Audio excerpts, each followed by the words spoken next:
अजितदादाचे राज्यातले आमदार आहेत, मंत्री आहेत, त्यांच्या मतदारसंघात जे मराठ्यांचे पोर आहेत त्यांना आरक्षणामुळे नोकऱ्या लागणार आहेत, शिक्षण मिळणार आहेत, राज्याच्या केंद्राच्या योजना मिळणार आहेत, सुविधा मिळणार आहेत, नेमक्या त्याच मिळू नयेत म्हणून तो हमेशा विरोध करतो मराठा समाजाला, मराठा समाजाच्या आरक्षणाला.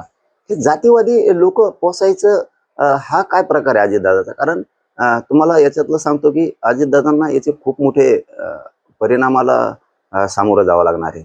अजितदादा प्रत्येक वेळेस प्रचंड मोठी चूक करतायत.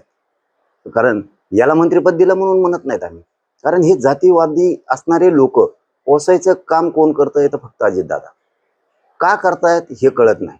मराठा समाजाच्या लेकराला कुठंतरी आशा लागल्या होत्या की अजितदादा आहे, शिंदेसाहेब आहेत, की आरक्षणाचा कुठं फाटा बसणार नाहीये, परंतु जे आरक्षणाला विरोध करते त्यालाच दिलं जातं हमेशा हमेशा. म्हणजे याचा अर्थ असा होतो की जातीवादी लोक पोचण्याचं काम जाणून बुजून अजितदादा करतायत का, अशी शंका यायला लागली.